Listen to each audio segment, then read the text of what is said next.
Я приветствую вас, дорогие друзья, уважаемые гости и подписчики моего канала. Всем большое спасибо, что дождались сегодняшнего пятничного шума. Это очень здорово, что мы все-таки, несмотря ни на что, шумим вместе. И это потрясающе, что у вас всегда находятся силы это делать, потому что события просто бьют ключом и бьют, что называется, по голове. Очень приятно и здорово, что мы, несмотря на все передряги, все равно остаемся привержены тому, что шум — это проект, в котором вы пишете комментарии, который основан собственно, на этих комментариях, потому что мы здесь шумим вместе с шумом.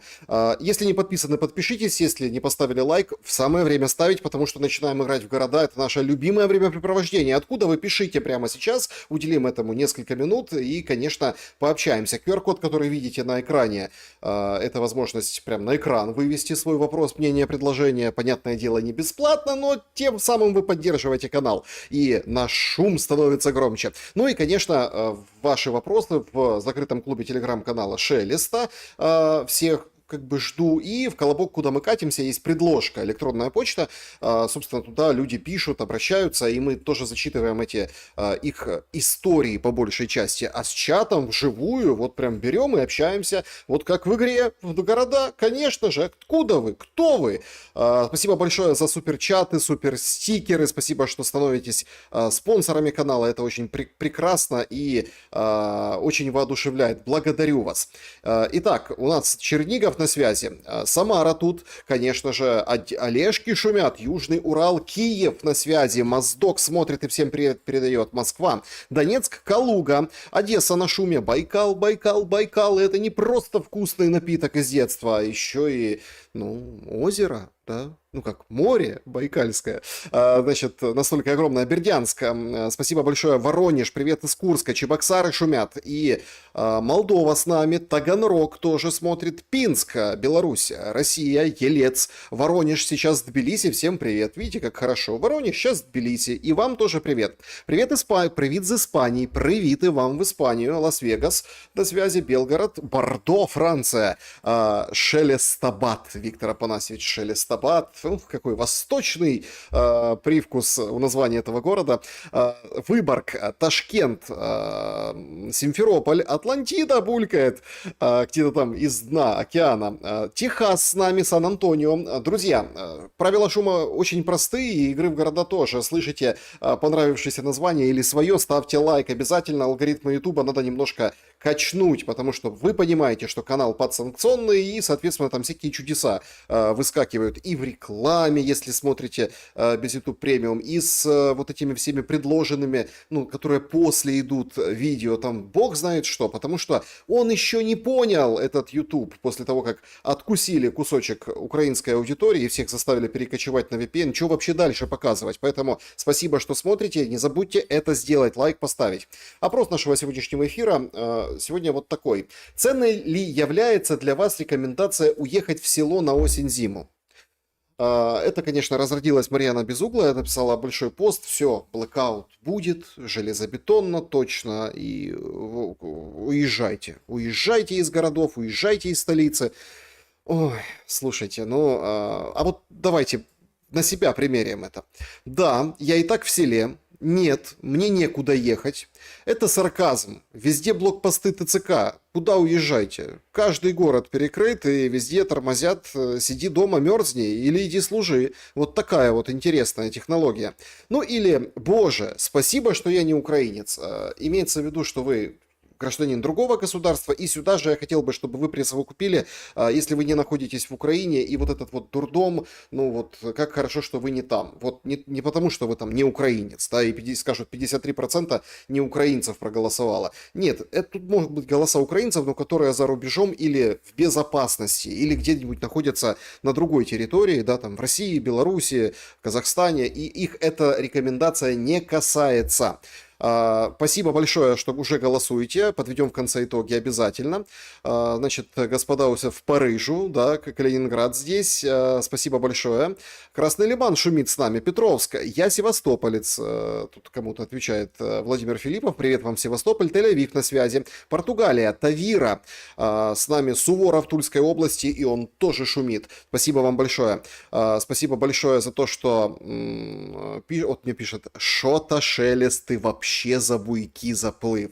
Слушайте, я, конечно, открою вам страшную тайну, я пловец так себе. Нет, я не утону на воде, ну, такое, как Шелест, не тонет, но, в общем, держусь на воде, могу там немножко проплыть чуть-чуть, в общем, не утону. Но сказать, что я там сильно умею плавать, нет, друзья. Поэтому, знаете, до этих буйков еще грести и грести, как говорится, пехом. Тула, Тольятти, привет из Газы, привет вам тоже в Газу, Антарктида, Башкирия, Уфа, привет из Гера, Германия. Друзья, спасибо большое, что ставите лайки, спасибо большое за то, что присоединяйтесь к трансляции. Ну и, конечно, начнем сегодняшний шум с ужасного удара, который обрушился на Украину прошлой ночью. Около часу ночи началось. И, соответственно, вот так выглядели вот эти все, скажем так, удары. Это официальная карта приблизительных маршрутов. Мы видим Киев, Харьков, Полтава, там Черкасы, Черкасская область, Днепр, конечно же, там прилеты в Запорожье были. В общем, тяжелейшие удары нанесла российская сторона. И эти удары как-то, ну, очень уж не получилось сбить. Значит, вот такую статистику нам рисуют силы обороны. 497 разных целей, избили 420. В принципе, ну, как показатель, нормальный. Но Зеленский в вечернем обращении, в общении с журналистами, говорит: ой, что-то погода подкачала, туман, тучки, поэтому не очень статистика, опять призывает Европу помогать, опять, собственно, говорит о том, что, ну, в общем, мир недостаточно реагирует, мы не смогли полностью, как бы, щелкать как семечки вот эти удары, потому что, видите ли, погода помешала. Ну, это как плохому танцору, с ПВО вообще, конечно, жуть происходит в Украине, и люди это видят сами, как они пытаются работать, и что из этого получается, куда падают обломки, куда падают конкретные цели, как, собственно, реагирует та или иная железяка, когда на нее воздействует ПВО, которого не хватает. И это уже признают все. То есть дефицит ПВО мы все держим в уме. Даже Марьяна Безуглая в том посте у себя, народный депутат, который говорит: валите все за пределы больших городов, уезжайте в село. Вроде тоже интересно, да? А в селе тоже можно работать? А в селе тоже там все бесплатно получается в селе. То есть какое-то вот есть мифическое украинское село, куда, во-первых, не прилетает, а во-вторых, там можно согреться, и свет там будет. Представляете? То есть в городах не будет света, а там будет. Так вот, в этом ключе все держат в уме, что ПВО работает плохо. Ну вот, из рук вон. И вот эта вся статистика, которую демонстрирует Зеленский, она не отображает действительность. Даже вот после вот того удара по Львову, по западной части страны, в воскресенье, который был, Зеленский и на неделе тоже вот несколько раз педалировал: мне нужен честный отчет, мне нужно честно, что там вообще происходит. Дайте с каждой громады, дайте, покажите, его обманывают. Очковтирательство плюс военная, как бы, цензура и пропаганда нам не дает понять в полной мере масштаб ущерба. Я всегда вам говорю, что он больше, чем нам даже показывают. Сегодня на себе это ощутил, конечно, Киев. Но в Киеве обязательно, и это, ну, уже стало хорошим тоном, и это как очередное подтверждение того, что ПВО работает плохо, это в пропагандистских и таких духоподъемных пабликах, это то, как, в общем, ПВО работает хорошо. Вот, собственно, прилет в самом Киеве. Причем сняли удар по этому одному из энергообъектов, сразу пожар, было поражено, как сообщается, 2 ТЭЦ, ну, мужчина показал свой тапочек, в общем, поражено было 2 ТЭЦ, и, собственно, весь левый берег вместе с частью правого берега Печерского района сегодня остались без света и воды, и вообще просто проблема на проблеме, беда, и, собственно, большое количество людей, ну вот на сегодняшний день, ну вот целый день провели вот в этих лишениях. Кроме всего прочего, и понятно, мы сейчас поговорим о Кабмине, там воду в Верховную Раду привезли, Свириденко отчитывается, к вечеру вот перед нашим эфиром она уже, собственно, написала, что это нет, все хорошо, смотрите, все в порядке, да, то есть вот сообщает, что в Киеве полностью восстановили водоснабжение во всех районах, сообщила Свириденко, и вынужденные аварийные отключения до сих пор применяются в отдельных районах Киева, Киевской, Сумской, Харьковской, Полтавской и Кировоградской областей. Ну и Зеленский тут тоже к вечеру сегодня вышел с заявлением, что Украине нужно защитить от атак более 200 ключевых объектов. Я не хочу говорить, что мы сделали и сколько у нас систем. Конечно, не хочешь, потому что если ты это скажешь, простите, все обалдеют от того количества ударов. И понимаете, почему он не хочет говорить, сколько, какое количество, какие системы? Потому что возьмем статистику ПВО и по там 400 с лишним сбитых целей, и это просто не сойдется, потому что нет столько системы, нет такой возможности сбить такое количество целей за раз. Поэтому, видите, как военная тайна, нельзя говорить. Короче, говорит о том, что сколько у нас систем, но вы поймете, что это 203, объектов гораздо больше, но я говорю о ключевых. То есть какие-то 200 объектов, да, вот нужно, получается, 200 патриотов, да, ну или систем каких-то, которые прикрывают, или там разных патриотов на САМС, и вот надо 203 объекта защитить. Нам рассказывали, как вот в байке «Фиолетовый луч», рассказывали о том, что, в общем, какие-то там аккумуляторы, подземелье, которые могут такой большой город, как Вашингтон, питать 2 часа, может быть, на это расчет. Но удар был колоссальный и колоссальной тяжести. О серьезности этого удара, о чем не очень охотно сообщают, нам показывает удар под Днепрогэс. Это очень интересный удар с точки зрения военной техники, такое ощущение, технологии точнее, да, вот технологии таких ударов. Такое ощущение, что пристреливаются. В общем, прилетела цель по этому удару, повредила сам мост, вот эту пешеходную зону, полотно дорожное, но там буквально там часа через 4 сообщили, что да нет, все нормально, как бы не переживайте, все хорошо. То есть движение восстановили. Движение восстановили, что значит? Что эту дырку как бы, да, вот оградили и ее объезжают. Но вроде как проехать через Днепрогэс можно. Но это удар и по логистике, и по энергетике одновременно. И таких точек, наверное, Днепрогэс в этом перечне 203, ну, таких точек достаточно немного, очень ключевых и важных.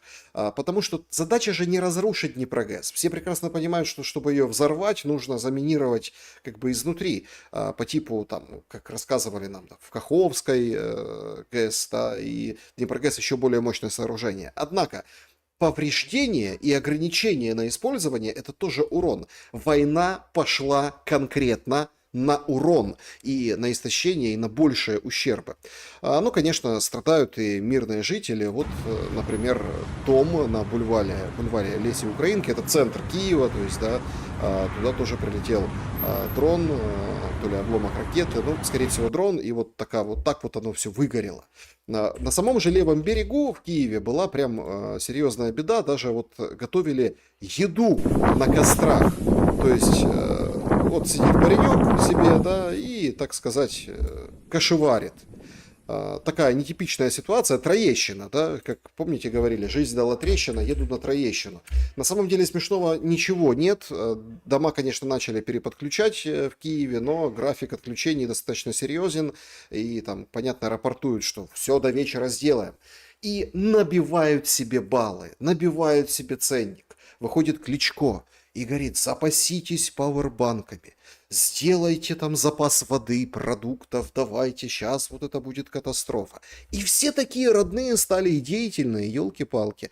Ну, правда, в маркетплейсах плюс 8 тысяч гривен на зарядную станцию сразу вот так, опа, как с куста. И так завышенные цены были в Украине на вот эти приблуды, которые позволяют какое-то время обходиться без воды, а тут еще сразу после, ну, вот прям за ночь подорожало. Прям резко у производителя компоненты подорожали, логистика подорожала. Хотя с логистикой действительно тяжело. И после этого удара прошлой ночью Новая почта, это, ну как это, адекватная альтернатива официальной украинской почте, ну, логистическая компания говорит, ребята, после удара того, который нанесен был, мы задерживаем поставку грузов.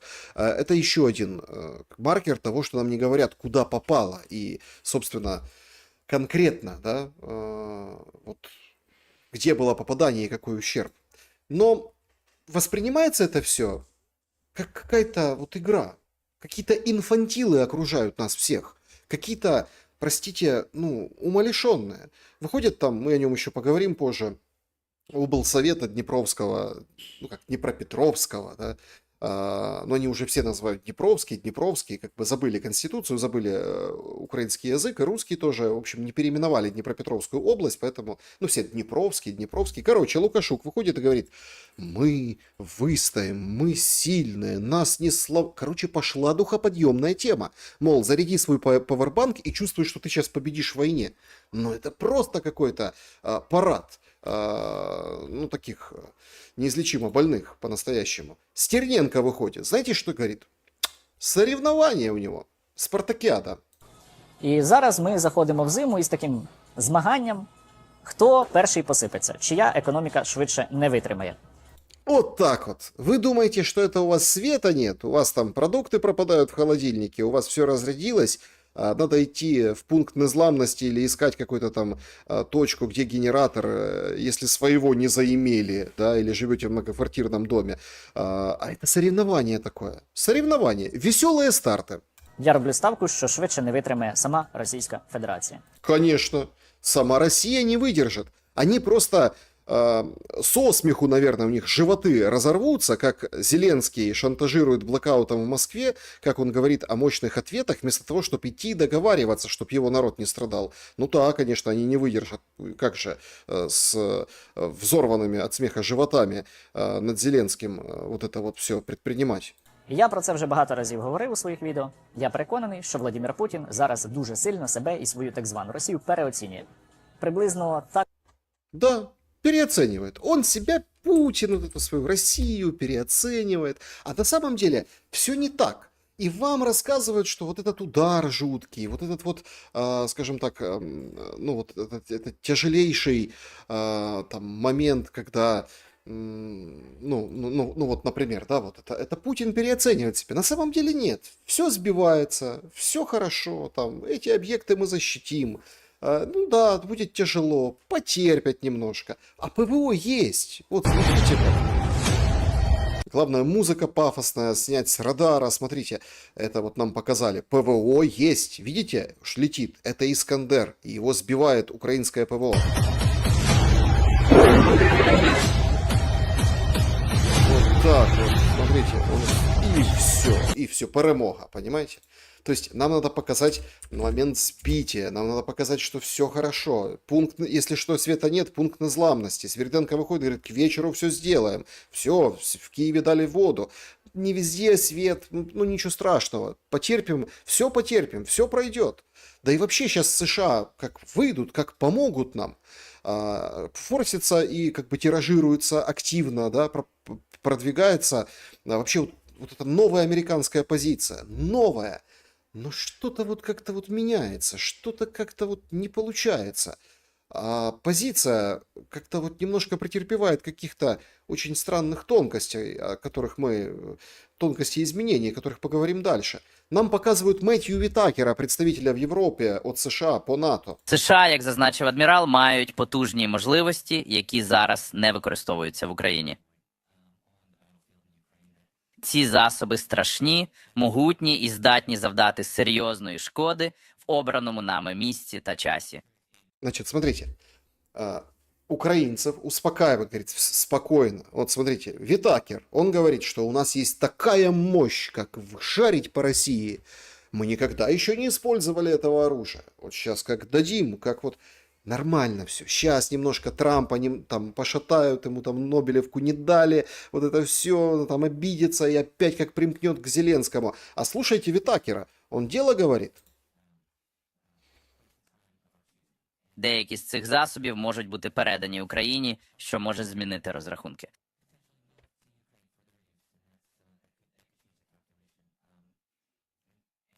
Але очевидно, що ми ще не дійшли до точки, коли Путін вирішить, що час вести переговори. Я не знаю. Проблема Путіна в тому, що він не може показати слабкість. То есть, смотрите, этот комментарий Витакера нам подают как что? Основная мысль какая?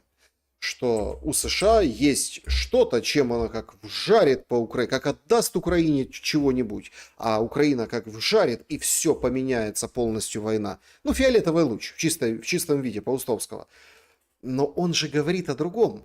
Не пришел черед, когда Путин должен заходить в переговоры. Действительно, то есть все очень по-другому выглядит. Про Путина мы еще поговорим, вернемся к вот этой силе, да, вот силе. По иронии судьбы, это называется, знаете, вот как лучше бы этого было не говорить. Появляется вот этот материал с гендиректором ДТЭКа, украинского главной энергетической компании, значит, в Эль Паис. России не удастся погрузить Украину в темноту этой зимой. Мы очень хорошо подготовлены, говорит Тимченко. Добавляет, что россияне, конечно, могут сделать нашу жизнь ужасной, очень и очень тяжелой, но им не удастся уничтожить украинскую энергосистему. То есть, смотрите, оружие сейчас американцы дадут. Энергетику, ну вот, не уничтожат до конца. Да, не будет у тебя света, и ты должен ехать в село, как предлагает Безуглая, но страна-то выстоит, все нормально. Это метод Зеленского, который он там применил еще до начала вот этого большого вторжения россиян, когда говорил, будут шашлыки. То есть нормально все, зима пройдет, станет полегче, ничего страшного. Но то, что сегодня 10 октября, и ровно в этот день, как по методичке, знаете, это такое ощущение, что у Герасимова, которого еще на 5 лет оставили дальше, у него есть такая методичка. Как вырубить энергетику Украины? Открывает, там написано, 10 октября. Начало обстрелов. Ровно 10 октября 2022 году и начался обстрел, собственно, вот тот, его там приписывали, это Суровикин придумал. Вряд ли именно Суровикин придумал и предложил, но так, по крайней мере, тогда писали. Это абсолютно понятная тактика, потому что все сейчас ждут, вот, например, следующего обстрела. Да, сегодня, завтра, говорят, там самолеты наготове, ракеты заряжены, судя по всему, это будет следующая новая и новая волна. Эту новую волну можно предотвратить. Как? Зеленский выходит сегодня в вечернем обращении и говорит, мы будем отвечать жестко. Но ответом ты сможешь предотвратить, что, в общем-то, россияне не будут продолжать системное уничтожение инфраструктуры? Вряд ли. Даже если у них там полыхнет какая-нибудь ТЭЦ или ударят по какому-нибудь очередному НПЗ или заводу, чем ударят? Ну вот тем, чем могут. Офисные каналы вчера показали россияне обломки фламинго. Мол, смотрите, настоящая фламинго. Розовый фламинго, дитя заката прилетело. Сняли в поле, сбил бук.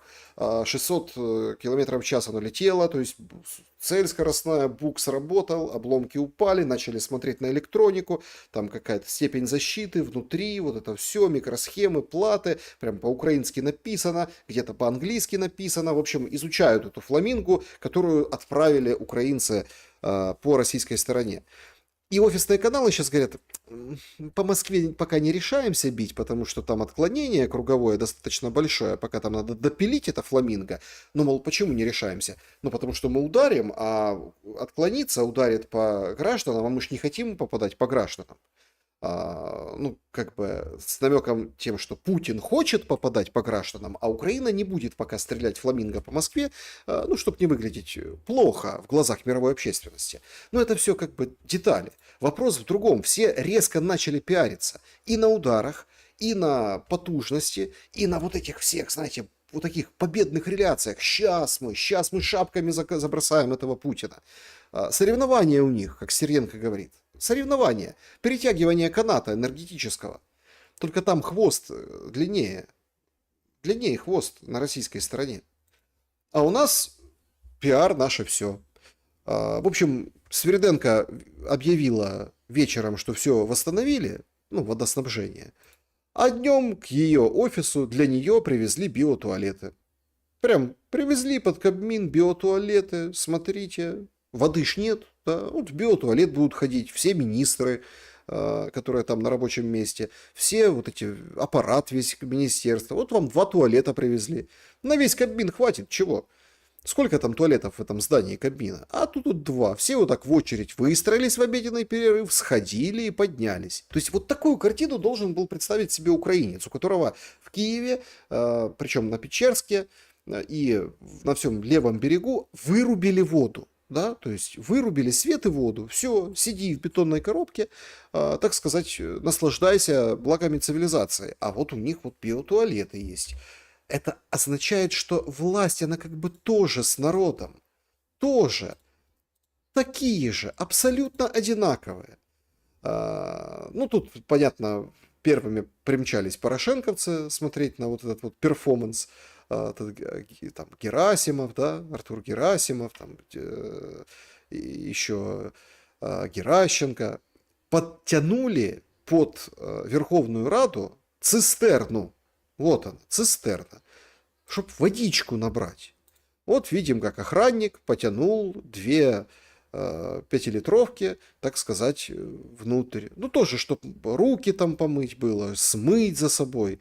То есть, смотрите, Верховная Рада – центр принятия решений прям. Центр принятия решений отключили от воды. Я помню, как недавно Хексет, министр обороны США, глава Пентагона, ему там журналисты спрашивают, а вот, там, враги теперь знают, что там пиццерия, доставка пиццы в Пентагон, когда увеличивается, то это какую-то спецоперацию проводят Соединенные Штаты Америки. Он говорит, я специально, говорит, заказываю больше пиццы, чтобы дезориентировать врага. Мне он напомнил, как, вы знаете, вот с ДМБ, да, меняем ландшафт, пока рисуют карты, противник, меняем ландшафт, причем вручную, да, там, видишь, суслика нет, а он есть. Это золотая фраза, я специально им заказываю. Так они что, ее едят или не едят? Или выбрасывают эту пиццу? Ну, в общем, примерно то же самое с центром принятия решений под названием Верховная Рада. Можно, в принципе, систематически бочку подкатывать, водичку, пускай персонал, уборщики, охранники набирают, чтобы, смотрите, все как у вас, все как у людей. Так парламент, а вы тут говорите, что у них все будет, что все будет хорошо. Особое внимание вот этим ударам в последнее время многие аналитики говорят и уделяют, в общем, говорят, что стоит уделить именно западным городам. Я не перестаю. Вот у нас же, в принципе, память плюс-минус работает здесь, на шуме.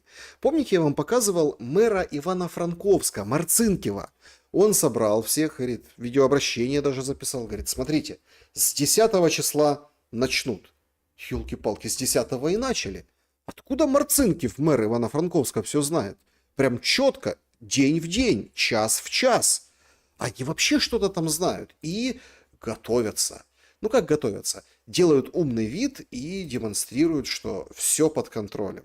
Вечер сегодняшнего дня ровно остается достаточно большая к части ровно, остается без света. Троллейбусы стали, вот стоят на аварийках. Смотрите, все темное, ровно, как бы, да, без света. И тоже на генераторах, тоже на аккумуляторах.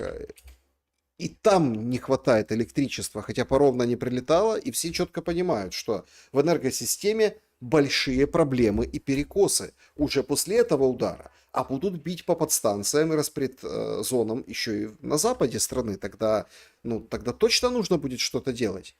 Садовой мэр Львова отказался давать отопление, говорит, не могу дать отопление, газа нет, еще недостаточно холодно, поэтому будем смотреть, выходить на улицу. Каждый день вышел на балкон садовой, вот это вот, знаете, как вот это ветер определяют, лизнул пальчик, посмотрел, о, ветрено, морозный ветерок, включай котельню.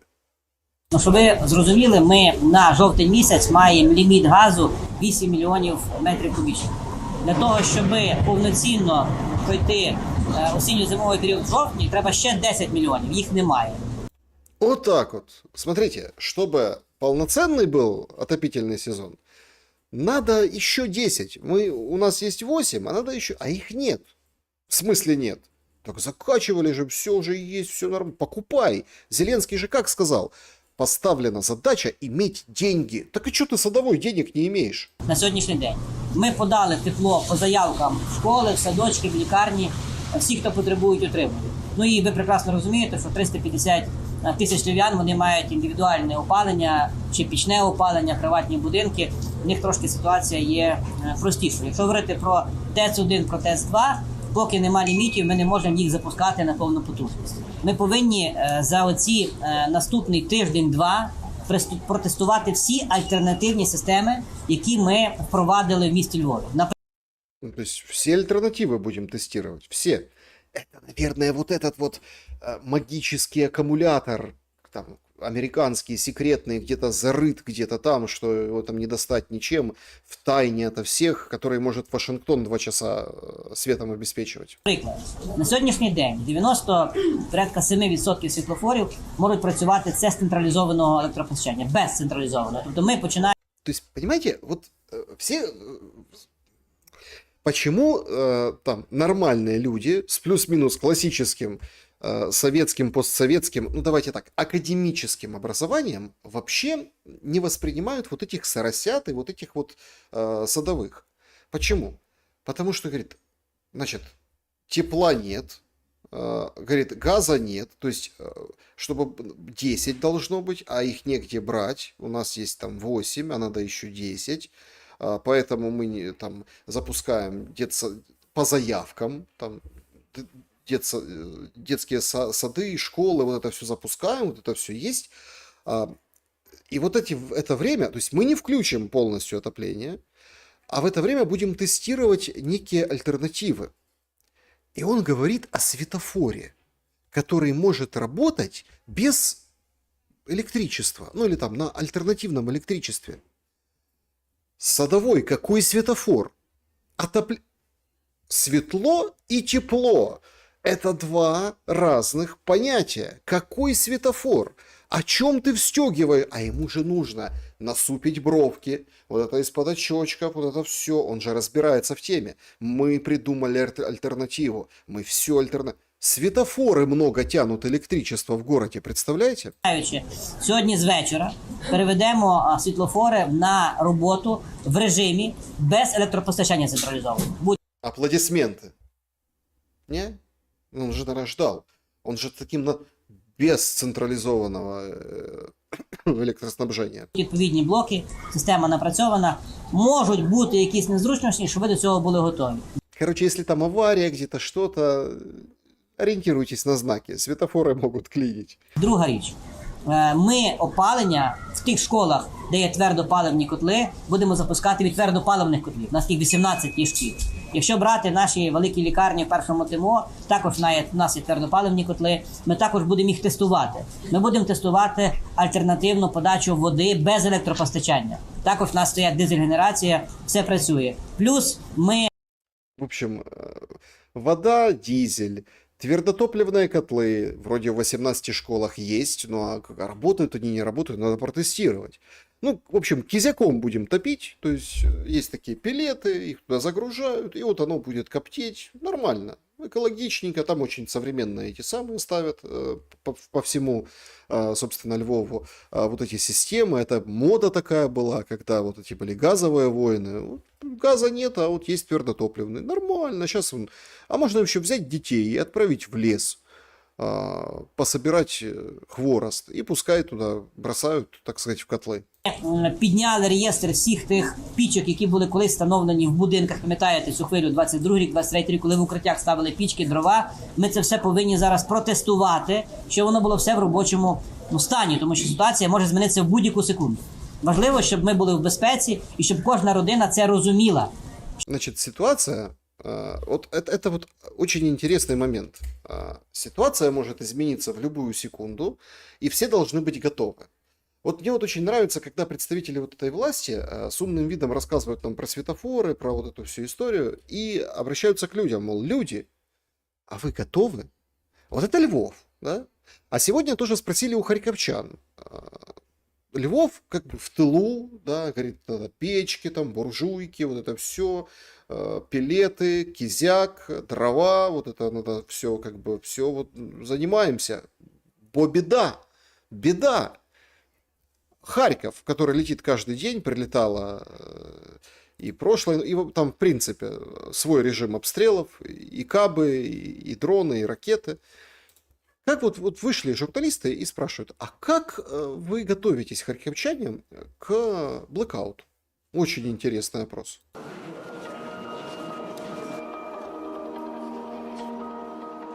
Ну, смотрите, Взагалі не да. готуюсь ніяк, навіть не чула, що вони збираються бути. Максимум це заряджений повербанк, який в мене завжди з собою. Полина, харьковьянка. Ну, тут тоже очень важный момент. Они же уже не харьковьяне. Ну, по-украински харьковчане, харьковьяне. Харьковцы. Харьковцы вас суспильно вот это называют. Харьковцы. Вот Полина не готовится. Говорит, у меня есть павербанк, вот и все. Зараз у нас нова пошта і будь-якому супермаркету є станції, щоб зарядити. Жодним чином не готуюсь, сподіваюся лише на краще. Не готовлюсь на лучше, к лучше собираюсь. Я ж, смотрите, Харьков украинскоязычный город. Смотрите, все на украинском говорят. Можливо, треба прокидатись раніше для того, щоб попрати або щось підготувати. Ну, або приготувати, до речі, їжу, тому що в мене електроплита. У нас є електростанція, яку ми заряджаємо, і коли в нас немає світла, ми підключаємо її до розеток, і вона працює. Тобто у нас є світло також. Ты же, это как специального. Виолетта.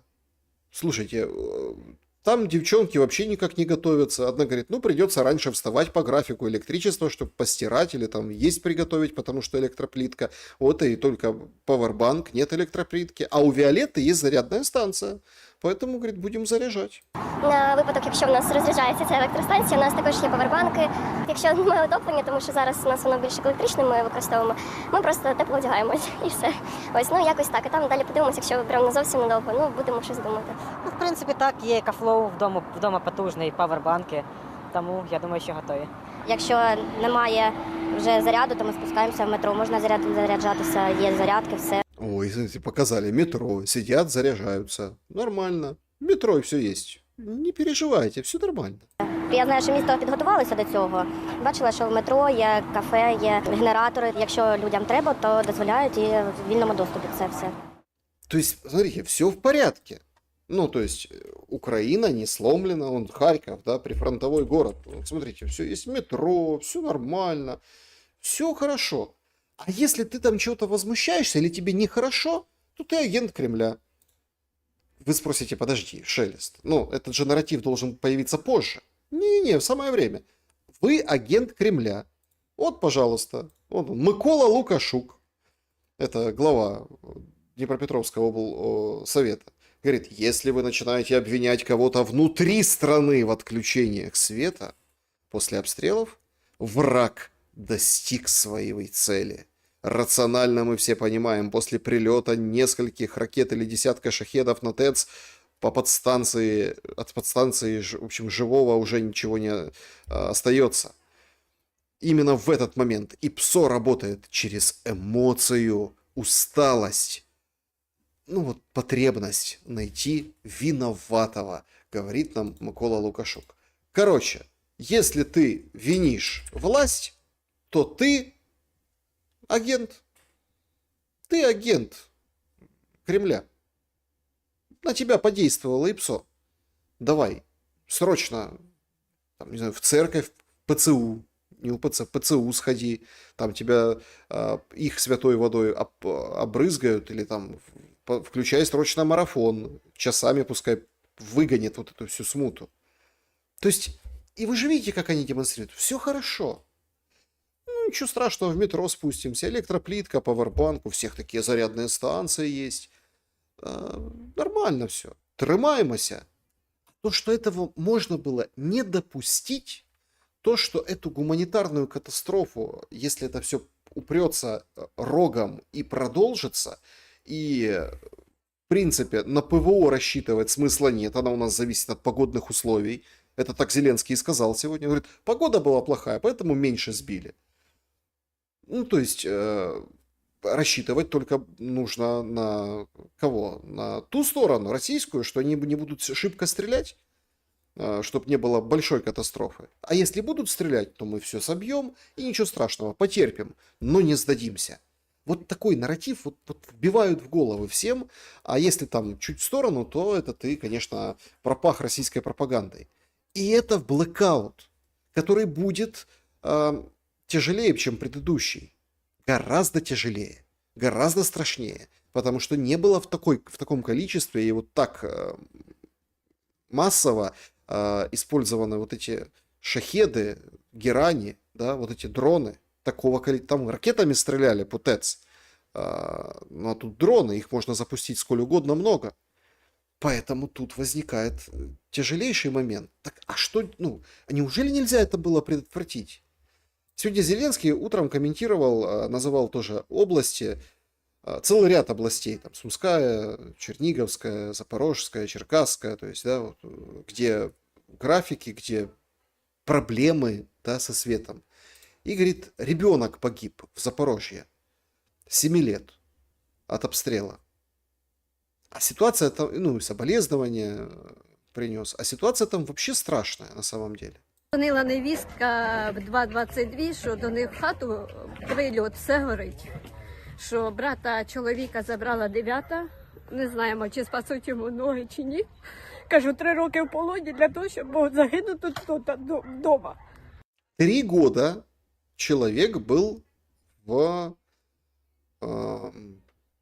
плену российском. Вернулся, ребенок погиб ему посекло ноги, отправили в больницу. Ну и спасают. Это вот материал из Запорожья. 3 года он был в плену, вернулся и, в общем-то, прилетело в его дом. Хлопчика не спасли в лікарні. Йому було 7 років. В неї все мої зуби і литки. Незначна там тріщина, ну. Ну вот так. То есть ирония судьбы какая, да? Трагическая же история. Так а почему это, ну, почему это не остановить?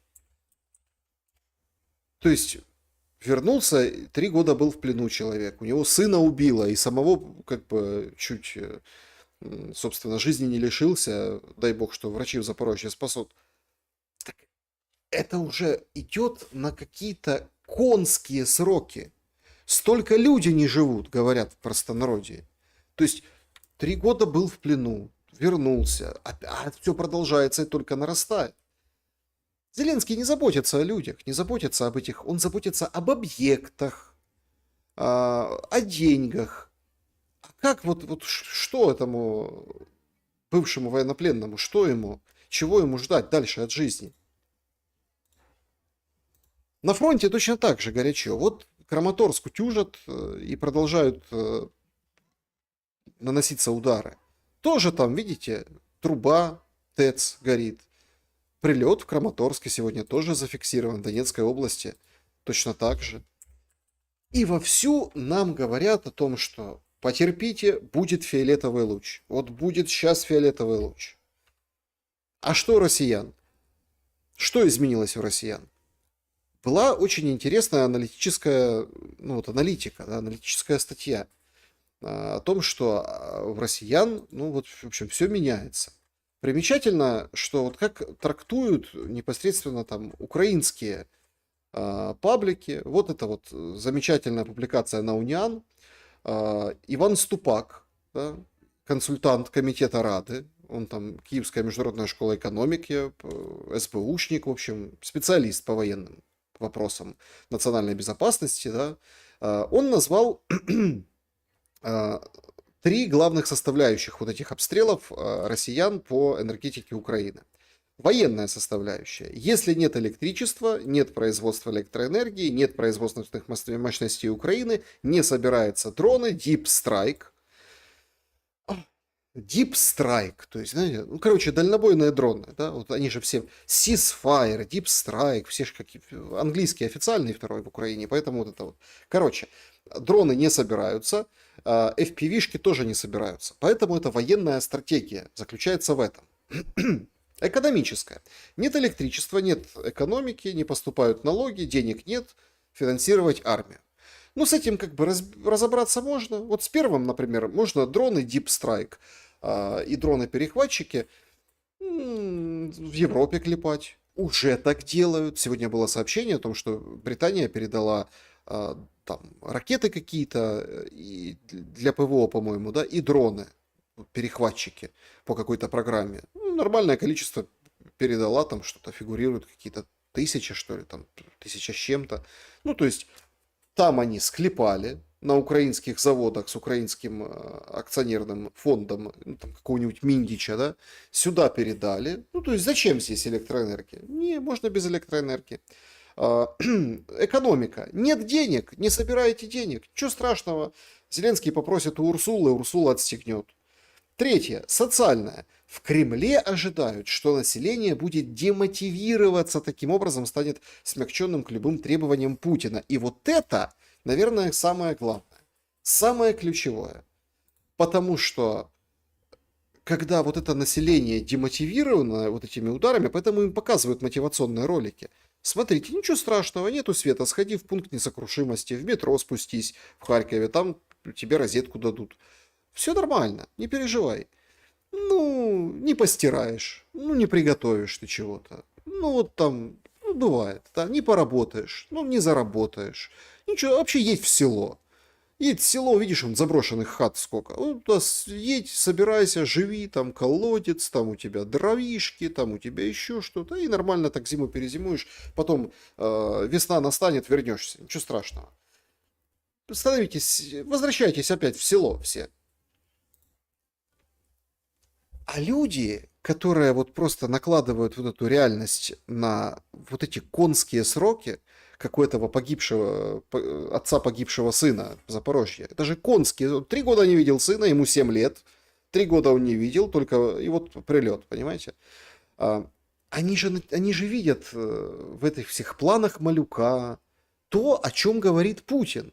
Сегодня по итогам его визита в Таджикистан, саммита лидеров СНГ, да, вот этих, скажем так, среднеазиатская тематика, понтаж, понты.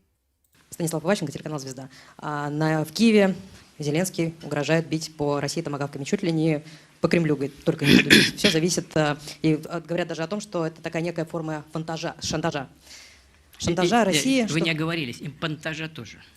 Понтажа тоже. Ну, тут отдельным весело, отдельно не поняли. Вот видите, такая оговорка вроде бы журналиста «Звезды», да, по поводу томагавков и всего остального, но привнесли вот четкая характеристика, да, вот действий Зеленского с этими заявлениями о блэкаутах в Москве и отключении Российской Федерации. Спасибо. Понт здесь присутствует. В этой связи вопрос. Они говорят, что, американцы говорят, что все зависит, передадут они томагавки или нет, все зависит от переговорной позиции России по Украине. И если наши переговорные позиции их не устроят, то они передадут. Наш ответ на это готов? Наш ответ – это усиление системы ПВО Российской Федерации. Ну, то есть, смотрите, четко и понятно. Ну, то есть, ПВО. Это означает, что будут бить. Ну, то есть, это означает, что есть какая-то стратегия. И изменить ее может только Зеленский уступками. Причем не вот этими там деланными, а реальными, конкретными. Изменить ее можно в двухстороннем формате в Стамбуле, о чем там Песков разглагольствовал тоже сегодня очень подробно. О том, что, смотрите, мы же предложили, переговорная группа, политическая военная подгруппа, там еще гуманитарная, давайте как бы заморозили Стамбул, давайте размораживать, и опять в Стамбуле делегациями, давайте обсуждать пункты меморандумов. А так они обменялись ими, ну и все. У Украины меморандум о прекращении огня, у России меморандум, ну, по этим требованиям, всем перечню требований. Все, как бы, обменялись, разошлись. Так надо работать, так нужно активизировать этот процесс, чтобы не доводить до Цугундера. А Зеленский доводит. Доводит в том числе и с понтажами. Причем самое интересное, что во многих украинских пабликах и таких заряженных под банковых аналитиков очень ухмыльнулись вот с вот этого комментария, ну, по поводу там не систем ПВО, а по поводу нового оружия Путина. Вот то, что я говорил в прежние времена, в прежние годы, это все развивается. Мы доводим до ума, и думаю, у нас будет возможность сообщить в ближайшее время о новом оружии, которое мы когда-то анонсировали. Оно появляется, проходит у нас испытания, они идут успешно. Ну, конечно. Вот, понимаете, есть новое оружие, но это тоже, это вот фиолетовый луч. Но вопрос-то в том, что это оружие, может, там не для Украины будет разрабатываться совершенно. Абсолютно не для Украины. И возникает сразу же главный вопрос. Это оружие, ну, как бы для Трампа. Показать ему, смотрите, есть новинки, вот они. Также на этой пресс-конференции Путин говорит, есть новое решение в ядерном арсенале. То есть это для разговора на другом уровне. Ну, а украинские там смеются, мол, какие там новые, ничего нового, все старое советское, там ржавые танки, ядерное оружие вообще не работает в Российской Федерации, почему они его не испытывают, почему они не показывают, показали б. И всячески как бы вот провоцируют применение этого ядерного оружия, мол, смотрите, ударили по Нововоронежской атомной электростанции, там в Городильне вот этот вот прям прилет, черное пятно от дрона, и это как вот символ, что сейчас будет апокалипсис, потому что по ядерной доктрине можно наваливать ядерными зарядами, но этого Россия не делает. Не делает, потому что это оружие немножко для других целей и для других войск, сил и, ну, скажем так, другого нападения. Пока что получается все, что хотят. Сегодня неожиданный прорыв на фронте в районе Мирнограда. Неожиданно, потому что там вообще ничего не фигурировало. То есть героическими усилиями там Сырский держит фронт, да, героическими, а вот прилет вот туда. Причем некоторые говорят усталость, некоторые говорят там били-били в одну точку, нехватка. Это все правда. Но с точки зрения, вот наш военный эксперт вот этот, говорил, украинские военные, экономические, там еще какие-то цели, логистические элементарные цели.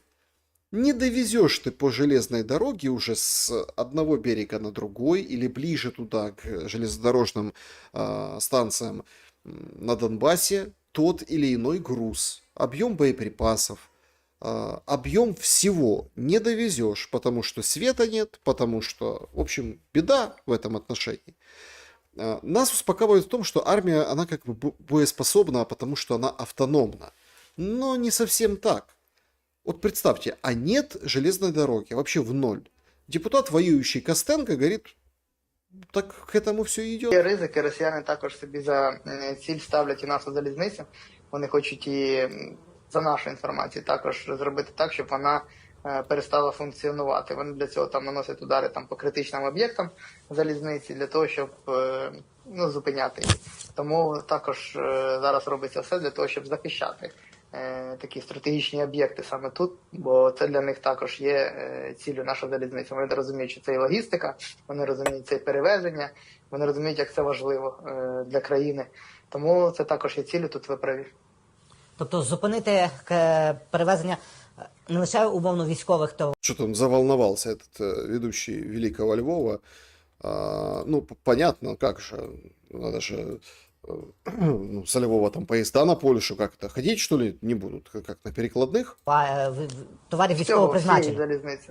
Але і простих, щоб люди не змогли комунікувати між містами, правильно розумію? Люди не могли коммуницировать между городами. Так в этом-то основная и задача, чтобы люди меньше шастали. У нас вокруг каждого города блокпосты, везде стоят ТЦКшники, менты, проверка, любая, всякая. Да, от це так от для них. Щоб навіть транспорт ніякий не мог рухатись по залізничним колям. Ну, це така тактика розірвання країни, насправді, так? Коли люди не можуть зі Львова доїхати до Одеси, умовно кажучи, то, скажімо так, ці міста так, ментально Росія віддаляються. терористична країна, вони шукають, от вони такими, вони не змогли на полі бою перемогти, вони шукають такі можливості, як можна всередині країни, що зробити за допомогою дронів, шахедів, для того, щоб дестабілізувати ситуацію. Вот он нарратив. Вот он там вытащил, вымучил, выкристаллизовал. Россия не смогла на поле боя. Понимаете? Поэтому они вот так вот. То есть, чтобы украинец не смог, львовянин не смог приехать в Одессу. Вот. И эта невозможность этого приезда, она как бы это месть такая. За что? За то, что не получается на поле боя.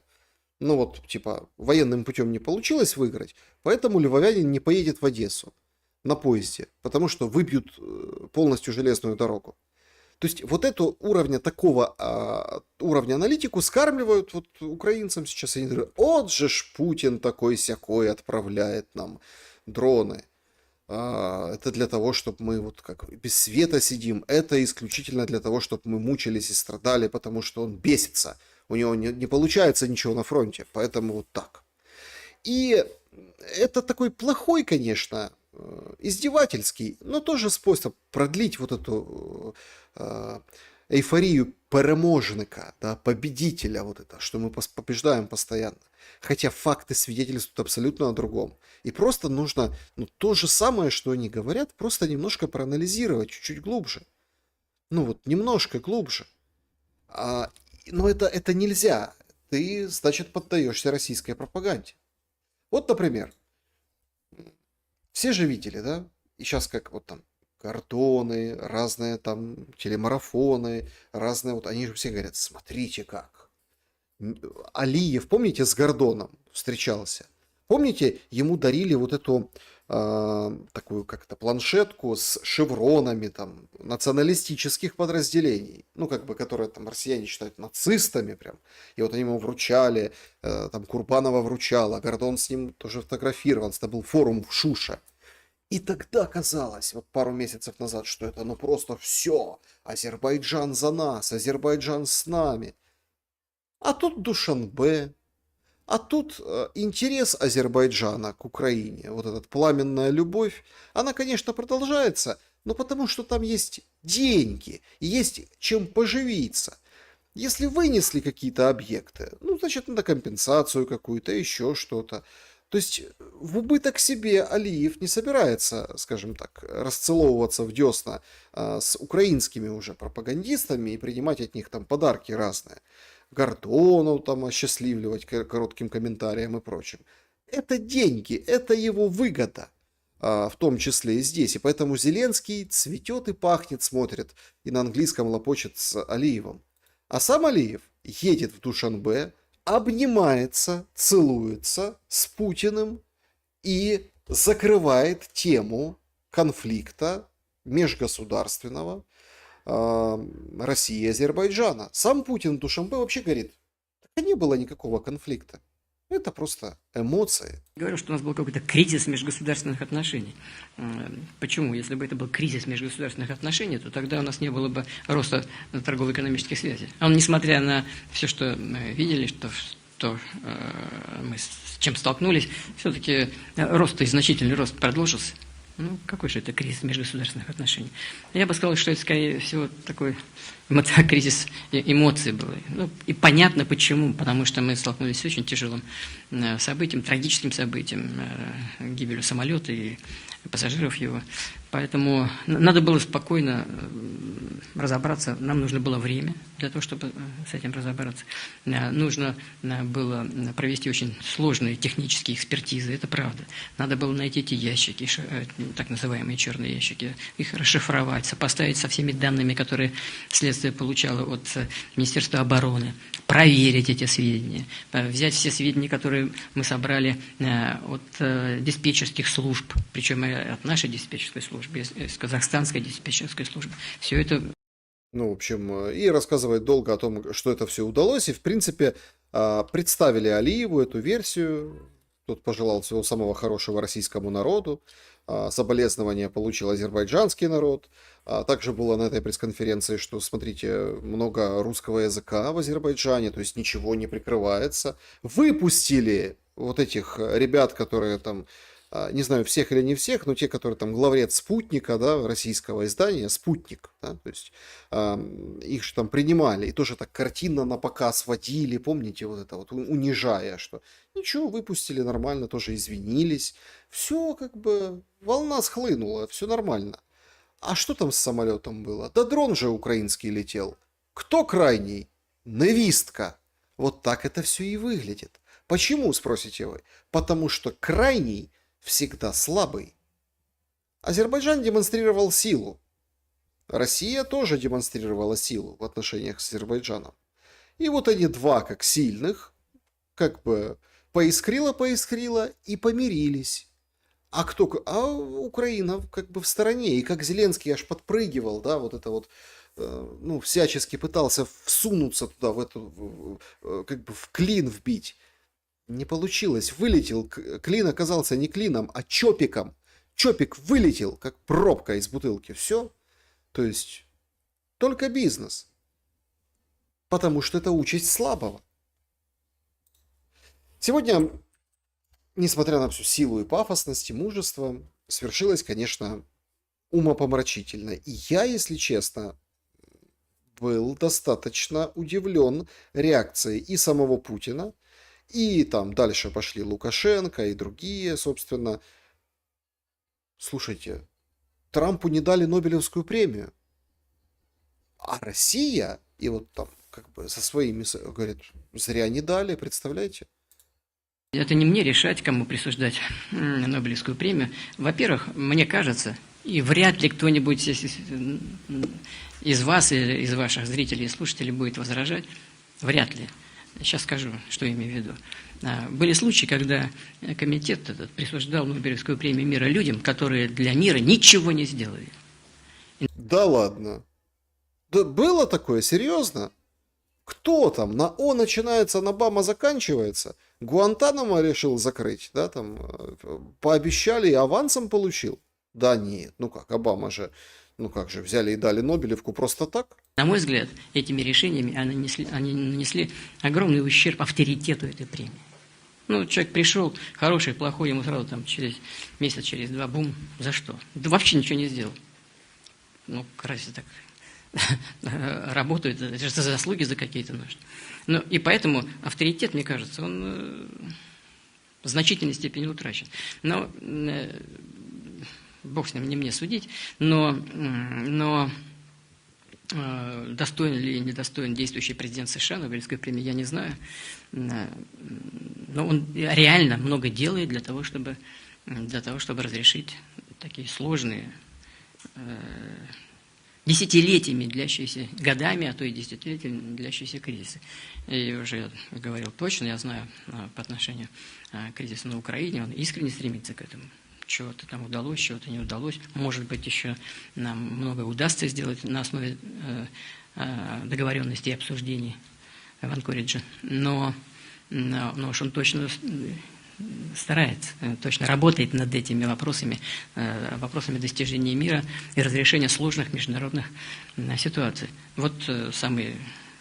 Ну вот, да, то есть он работает. Ну, более жестко, конечно, высказался Лукашенко, тоже, кстати, удивительно, но жестко. Глупость полная. Трамп заслужил эту Нобелевскую премию, ему надо было отдавать по всем причинам, особенно по тем причинам, по которым в последнее время Нобелевская премия присуждалась вообще лишь бы кому. Ну и вспомните дело прошедшее президенту США, соответствующему, который вообще ничего не сделал, стал президентом, получил эту премию. Трамп немало сделал для мира. Они очень плохую услугу оказали самому мирному процессу во всех точках. Трамп может обидеться. Но вот я говорю, что Нобелевский комитет, он не мира премию присудил, а присудил премию тем, кто не заинтересован в мире. Я не знаю эту венесуэльского человека, этого не знаю и говорить не хочу, но абсолютно убежден, что со всех позиций, и особенно на перспективу, чтобы Трампа привязать этой Нобелевской премии к процессу мирному, надо было ему давать эту премию. Близорукое решение, вообще непонятно, какое решение. Но это так, экспромтом. Ну вот так, экспромтом. То есть получается, что Лукашенко, вот он как бы, он проще. Он говорит, так Трамп сейчас обидится, и привет. И все. И говорит, ну и не нужна мне вам ваша премия мира. Хотя там есть определенный нюанс, и он достаточно важный. Да? Много писали об этой премии мира, и все удивлялись. Смотрите, ну вроде как газа же, да, разрешается. Ну вот, тема достаточно тяжелая, но все-таки удалось. Ну вот удалось что-то, хотя бы что-то удалось. Посмотрим, насколько будет прочно перемирие, насколько действительно там отстроят все, как говорит Трамп, отгрохают. Но хотя бы прекращение огня, вот оно сегодня вступило в силу, и, собственно, все нормально. Там есть один нюанс. У него очень был рейтинг плохой среди букмекеров, потому что это нетипичная история. Это как бы дают за прошлый год. Ну, в прошлом году он кандидатом был, да, то есть за этот год надо в следующем ждать. Поэтому, может еще дадут, понимаете? Поэтому тут как бы такая просто есть специфика. Что сделала венесуэльская дама и мадама, которая против Мадуро, против режима? Ну, некоторые считают, что она приведет в войну, да, в Венесуэлу, которая активно готовится к противостоянию США. И она же как? Тоже смешно. Она же делает реверанс в сторону Трампа. Я посвящаю премию, которую ты, Трамп, не получил, тебе, Трамп. Она это делает исключительно потому, что сейчас конфронтация с Мадуро, и надо как-то лизнуть Трампу. А так, получается, все как бы лижут, а премии другим отдают, понимаете? То есть Трамп правда может обидеться. Но, судя по речи Путина, и как он это говорит, наверное, сделают так, что за этот год, в следующем 26-м, Трамп таки получит. А сделают что? Закончат войну в Украине. Трамп репостнул, и все, конечно, просто в шоке были от этого, речь Путина, вот эту двухминутную, и поблагодарил, это вот прям видео со смотри медиа, да, то есть поблагодарил самого Путина. Тем более, что в этой речи про Нобелевскую премию Путина, в этой части выступления, российский президент так пробросил про Анкоридж. Но на самом саммите и на этой пресс-конференции он о нем говорит прямо и в полную силу. Что-то в Анкоридже железобетонное. О чем-то договорились, о том, что сейчас, Россия выполняет. Полностью то, о чем шла речь в Анкоридже. Мы просто говорили о том, что в целом у нас есть понимание и со стороны Соединенных Штатов, и со стороны Российской Федерации о том, куда надо было бы двигаться и к чему надо стремиться для того, чтобы прекратить этот конфликт, причем мирными средствами. И это непростые вопросы. Мы договорились с Дональдом о том, что и мне нужно будет в Москве подумать и поговорить с нашими коллегами, и с союзниками тоже, обсудить этот вопрос. И он мне то же самое сказал. Это вопросы сложные, требующие дополнительной проработки, но мы остаемся на базе той дискуссии, которая в Анкоридже состоялась. Мы для себя здесь ничего не меняем. Полагаем, что нужно что-то еще доработать с обеих сторон. Но в целом мы остаемся в рамках договоренностей Аляски. Это нож в спину вот этим всем товарищам, которые говорят, что Анкоридж умер, Анкоридж что? Кто-то скажет, да нет, это Россия выполняет Анкоридж, а Трамп уже нет. Сейчас как томагавки даст. Эта вся история вполне себе может быть очень таким запрограммированным спектаклем.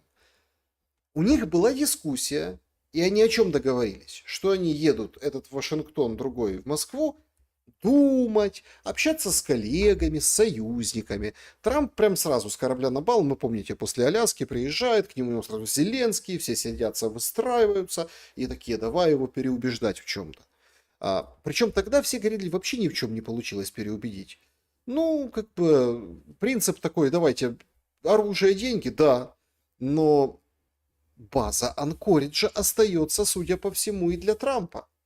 Потому что его фраза там разочарован, я там уже принял решение по томагавкам. Вот эти все, это все как бы элементы пазла, элементы сценария. Вопрос только, и он очень важный. Вот этот наш сегодняшний этап с тотальным блокаутом, жуткими страданиями людей, ужасом, который творится, это часть его или это ответ на импровизации Зеленского? Вот где главный такой момент интриги и момент, который нужно немножко допонять, попытаться допонять. Причем база Анкориджа сегодня проявилась вообще в неожиданном месте. И очень больно ударила по хвосту таким... Я вот очень долго думал, зачем вот это вот они раскручивают эту историю.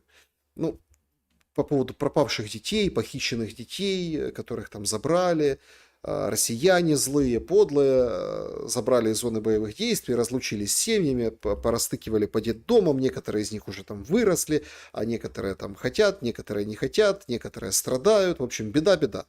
Прям там целую программу сделали, там Ермак, Заривная была у нее такая помощница ушла, но говорит, я буду заниматься проектом этим, Зеленский, Зеленская, все про этих детей, все передают друг другу письма и так далее, и так далее. Абсолютно неожиданным образом вот эта вот история возникла. Мелания Трамп выходит и говорит, я писала письмо Путину, вот это полная официоза, его пытались напустить туману туда, да, там, верни, злой Путин, 20 тысяч украинских детей. А говорит, я писала письмо Путину, а Путин мне ответил. Более того, команды связались и начали, вот за сутки вернули 8 детей разлученных, да, причем один случай из этих 8, это тоже об этом не рассказывает телемарафон, отправили ребенка в Россию. То есть, обычно же, как это, наоборот, нет, 8 случаев за сутки отправили в Россию одного. Потому что эта проблема, она касается, ну, это двустороннее движение. То есть, сейчас из Украины ты в Россию не попадешь. Только окольными путями, там, Шереметьево и так далее. То есть, взять и приехать. А разлученные дети и родители есть и в одну, и в другую сторону. Мой представитель работал напрямую с командой президента Путина, чтобы обеспечить безопасное воссоединение детей с их семьями между Россией и Украиной. На самом деле, 8 детей были воссоединены с их семьями за последние 24 часа.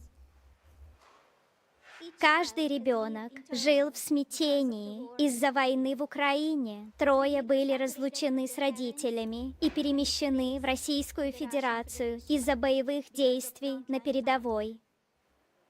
Остальные 5 были разлучены с членами семьи через границы из-за конфликта, включая одну маленькую девочку, которая теперь воссоединилась из Украины в Россию. Вот. Ну, то есть, понятно, что там сделали озвучку такую, это автоматически, видимо, искусственный интеллект переводит таким противнющим голосом. У нее на самом деле не такой противный голос. То есть, Россия готова, сообщает офис Мелании Трамп, готова как бы сотрудничать и показывать реальные цифры, как бы реальные, да, вот, запросы на воссоединение семей, а не вот эти вот пропагандистские там 20 тысяч, которых там было там 300, 50. То есть здесь украинский вот этот посыл о том, что давайте накачаем цифрами эту тему, потому что деток все любят, потому что на деток денежку дают, и будем козырять, фотографировать, футболки распечатаем, напялим в Австрии на парламентариев, да, и в других странах тоже, чтобы надели футболку, там, верните детей, Путин, верни детей, там, жизнь ребенка важна, kids life matter, вот это все. То есть, и под это выбьем моральное превосходство и материальное тоже. Ну, вот как-то так. Правда, с материальным что-то как-то не складывается.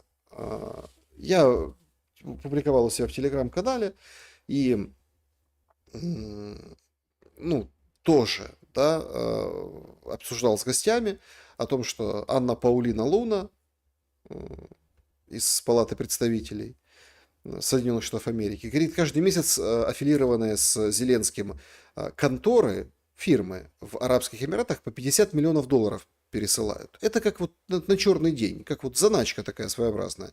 Но каждый месяц и по 50, по полтинничку, раз туда. Что они такого делают? Какие там? Ну, пополняются. Денежка капает. И говорит, мы же американцы, мы же следим за этими долларами, мы же все понимаем. А вот такая вот история, вот такая вот помощь. Да и сам Зеленский на самом деле любит валюту. Опубликована декларация Зеленского. И что интересно, президент Зеленский 2 октября 2025 года купил 101 долларовую гособлигацию на общую сумму 4,2 миллиона гривен. Номинальной стоимостью в 41 тысячу гривен каждую. То есть, чтобы вы понимали, гособлигация это деньги ты как бы под процент даешь государству деньги. Есть возможность дать в гривне, а есть возможность дать в долларе. Причем самое интересное, что, собственно, в отчете на сайте Национального агентства противодействия коррупции вот эта информация есть. Почему Зеленский выбрал именно валюту ОВГЗ, занял Украине денег под процент в долларе, а не в гривне, вообще никто не понял и не уточняет. А все понятно почему. Потому что вот сегодня, после ударов, лег Сенсбанк. Есть такой банк Сенс. Причем лег вот просто помер. Нет его. Приложение, все, все. Банка нет. Куда что попало, какой офис разбили. Ну и сейчас пытаются что-то там восстановить. Онлайн-банкинг вообще. Быстро, пышный собирает всех банкиров. Сегодня говорит, давайте, банкирчики, собирайтесь. Нам нельзя, чтобы было так, как с Сенсбанком. Генераторы, какие-то серверы, какие-то перебросьте. То есть, какие-то зеркала делайте, что угодно. Давайте как-то там топливо давайте закупайте, чтобы как бы банковская система функционировала. Целый банк выбил обстрел прошлой ночью. Это же уму непостижимо. Конечно, у Зеленского ОВГЗ Зеленский занял своих денег Украине, да, там $1 миллион условно, да, или, нет, не $1 миллион, это 41 миллион, 100 тысяч долларов, да, то есть там 4 миллиона гривен. Занял в долларе, чтобы получить нормальную валюту, а не гривну назад. Чтобы этот рост процентика, да,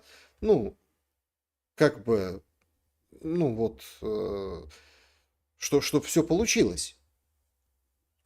Вот такая вот хитрость. Раз заговорили о деньгах, то, в общем-то, в России тоже споры с деньгами, но такого больше толка, идеологического. Значит, выбирают 500. И баталии идут жуткие. В общем, в лидерах Эльбрус, дизайн, голосуют за дизайн 500 рублей. И Грозный Сити. Причем сообщают новостные ресурсы, что Рамзан Кадыров разыгрывает 10 iPhone 17 свежайших, вот только что тепленьких, для тех, кто голосует за Грозный Сити на обороте купюры. Мол, 10 лет назад вспоминают, что Кадыров вообще-то от айфона отказался. И говорит, российский йотафон использую. Надо у Адама посмотреть его, который все награды получает, сына. У него йотафон, интересно, или айфон. И Кибертрак, помните, Илона Маска, который он там хвастался, тут ему заблокировал. В общем, йотафон, наверное, уже не используется Кадыровым, но тем не менее айфоны он разыгрывает. Причем борьба идет за вот эту оборотную сторону. Вроде как лидировал сначала Грозный Сити, потом сейчас к вечеру обновилась, лидирует Эльбрус, и в это все вкладывают, конечно, и национальные вопросы, и все остальное. То есть тут вот такие вещи происходят с деньгами. Это так, мы отклонились. К сути. Зеленский, получается, не верит в свою валюту. Зеленский не верит в свою, собственно, экономику, не верит в свое ПВО, не верит в то, что ему правду говорят, с мест передают масштабы трагедии. Вообще ни во что не верит Зеленский. Вот так вот как бы и получается. То есть по делам получается так. Из Зеленского, вот как по цепочке сверху, как какая-то рыба сгниет с головы, откуда этот посыл? Вот ровно потому, что все так делают. Депутаты все делают. Вот Власенко, конечно, феноменальный как бы ответ выдал по поводу мобилизации себя. Власенко від Батьківщини, адвокат Тимошенко, депутат. Особиста реакція, ваша думка стосовно вольового рішення колеги по парламенту Олександра Федієнка. Ми знаємо кілька депутатів, які брали участь у бойових діях, наприклад, Роман Костенко, чинний народний депутат від «Голосу», Кіборг, учасник російсько-української війни. Як сприймаєте? Ви сказали про службу, пам'ятаєте, відреагували на слова Валерія Федоровича. Це ж також служба? Ви знаєте, я дуже специфічно відношуся до таких рішень. Так само, до речі, як і до рішень суддів, до рішень прокурорів, укласти відповідні контракти. Я завжди задаю от таким суддям і таким прокурорам декілька питань. А хто буде відправляти правосуддя в той час, коли ви захищаєте, свята справа захищати батьківщину? А хто буде відправляти правосуддя? Хто замість вас буде займатися вашою роботою? Хто замість вас буде розслідувати те, що ви маєте розслідувати? Питання більшої користі на кожному місці. Так? Смотрите, тут идет дискуссия о том, что было там ряд заявлений, о том, что давай, нет, на фронт. А Власенко говорит, подождите, говорит, я не хочу на фронт. А кто в тылу будет? Там прокуроры, как бы судьи. Кто в тылу будет вот это все делать? Не, что значит все на фронт? Не, я Власенко, я не хочу. Звичайно, якщо людина вважає, що вона більше корисна в Збройних силах, нема питань. Склади мандат, піди відставку з посади судді, так. Іди захищай батьківщину, якщо ти вважаєш, що ти більш фахова людина.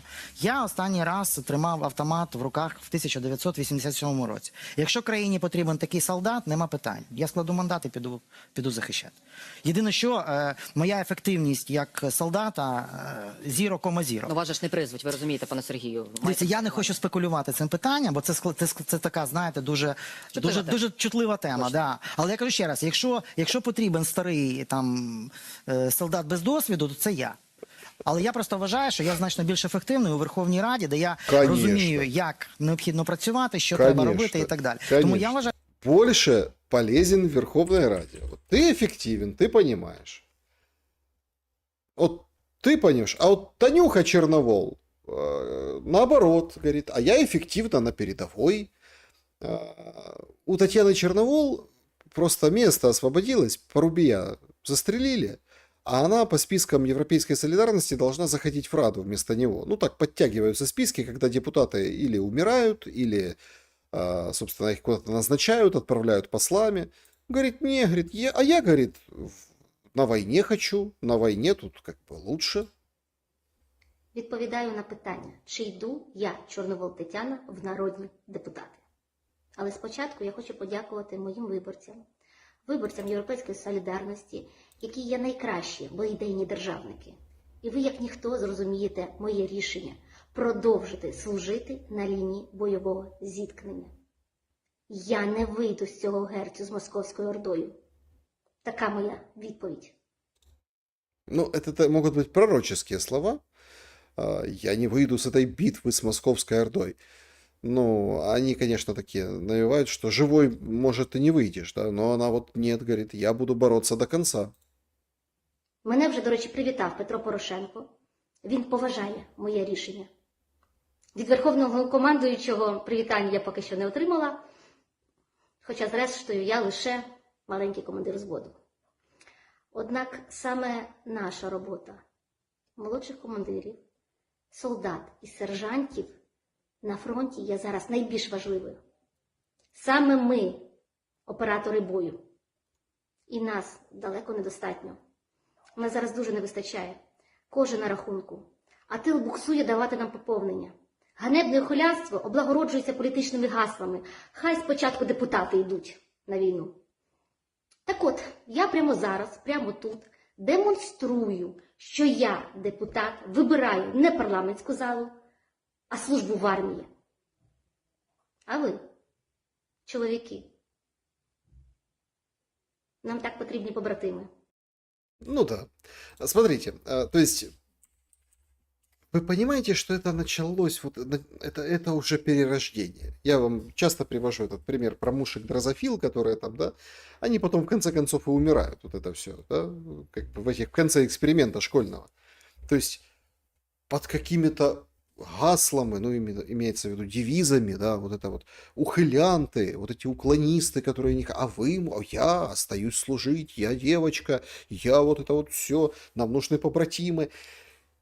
Тыл не обеспечивает нам, ну вот, поток, притока. Тыл не обеспечивает. И это такой перформанс мой. Я вот, казалось бы, депутат могу быть, а я не буду. Порошенко говорит, молодец.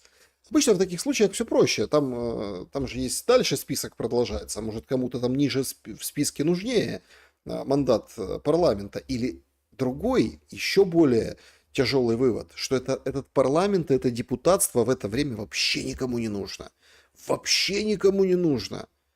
Ну, просто это позор быть в этом парламенте, который пересидел вместе с президентом, который вот там принимает такую ересь, которую на голову не напялишь, которая проваливает голосование за то, чтобы номинировать Трампа на Нобелевскую премию мира, потому что Зеленский сказал, что мы тебя номинируем, когда нам томагавки дашь. Просто маразм. Как можно вообще томагавки, премия мира, ну это просто... какой-то сюр, да? То есть никто не хочет уже идти в этот парламент, получается так. И все вот это, вот все, мне так нравится, все говорят, надо, так сказать, ну вот, я вот не такой полезный буду на фронте. Вот не такой полезный. А вот этот вот, например, во Львове, инвалид, он, наверное, полезный. Пожалуйста.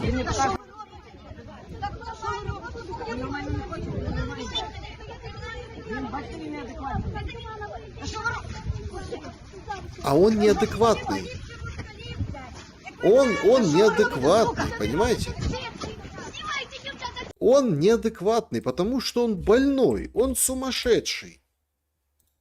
Понимаете? И они ругаются там с женщинами. Не, нормально, такой на фронте пригодится. Вот Власенко не нужен на фронте, он полезен. А этот, его можно туда. Еще было одно видео, это очень, ну я не стану показывать, потому что был местный дурачок на рынке с мужиками, просил там 100 грамм, наряжался в какие-то там, в белый халат с расписанными там, с разными там игрушками для взрослых, развешанный, там, расписанный, да, там, ну, дурачок на рынке. И его снимает человек, а кто ты, что ты, а он там рассказывает, там просит 100 грамм, проходит какое-то время, он снимает его уже в военной форме. Да, ТЦК пришли, взяли, хлопнули меня. Так у тебя же справка, ты же больной. Ну, сказали, не, ничего, нормально, служу, где-то там на Закарпатье, в части.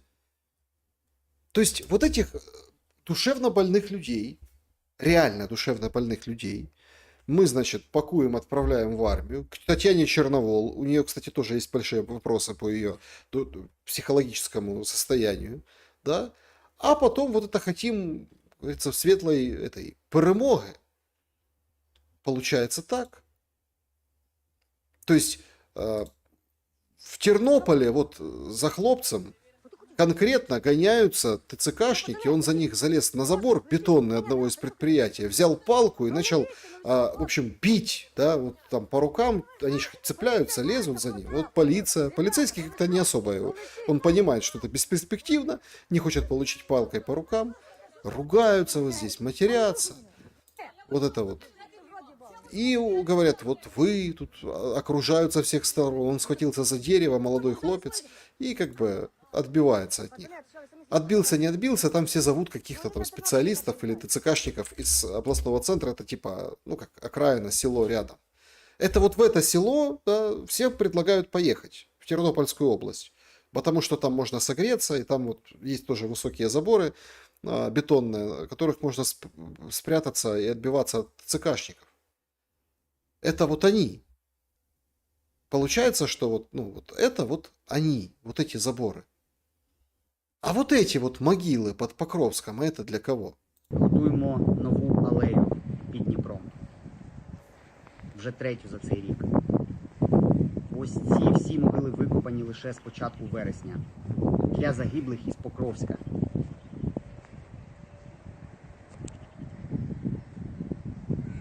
яке по телевізору не покажуть. Конечно, не покажут. А зачем это показывают? Это демотивирует. Давайте нам лучше что-нибудь такое, духоподъемненькое. О том, что все пойдут воевать, о том, что всех победим. То есть для покровских как-то защитников в фортеце Покровск вот уже 2 аллеи, говорит, вот под Днепром, да, вот это вот уже выкопали, уже все, ждут, так сказать, своих, ну, заранее, чего копать. Пока погода, нормально можна викопати. Не полягає 18, 24, 60 чи 65. Ти мусиш вміти навички, і не тільки ти, а й вона також, що стосується і жінок також, які мусять вміти військово-облікову спеціальність за різними напрямками, яка дозволить значно розширити наш мобілізаційний потенціал. Навчання в обов'язковому порядку дітей керівництву дронами, основам топографії, в складі предмету географія. Короче, это генерал Кривонос, он смылся в Польшу и там какой-то там на выезде организовывает сопротивление в помощь Украине. Вот этот генерал говорит, значит, все должны уметь, женщины специальность иметь, мужчины иметь все должны уметь, детей на уроках географии, давайте топографию. Ну, наверное, как бы основы военная топография должна быть в школьную программу географии включена. Короче, все должны воевать. Все должны всех учить. В кожній школі було декілька мішків свинцевих кульок, декілька простих пневматичних гвинтівок і тактичних окулярів. Значит, в каждой школе пару мешков свинцовых пулек, тактические очки, винтовки. Пускай учатся стрелять. Сразу в школе. Чего? Бо у нас частина більше, на жаль, в певних моментах це шлунки. Повторюю, що ніхто там військомат не прийде і безпосередньо кому карать, я нікому нічого не должен. Вот так вот. А то у нас вообще народ какой-то расслабился. Говорит, вообще никто никому ничего не должен, никто ничего не придет. Вот в школе надо идти к ним. Всех учить, всех заставлять, пускай будут. А то кто воевать будет? Причем вот эта вот пропаганда размывает вообще всех.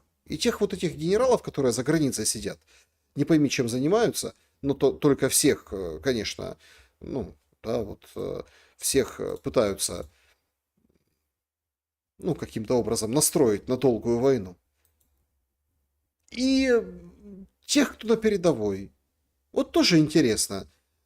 Все же думают, а на передовой люди, мол, другие. Да разные люди на передовой тоже. Вот вам, пожалуйста, боевое подразделение, так сказать. У них спросили, а что вообще происходит с этими 18-22-летними? Зачем государство выпустило их за границу? Вот что не вичудили. Цей закон вчора читав. Це ж хитро зроблено. Пацани виїжджають, він вже должен стати на учет в воєнкоматі. І йому 90 днів. І назад. І тобто він вже на учеті, вже його ніхто шукати не буде. Поверняк з європейцями. Європа боїться за себе.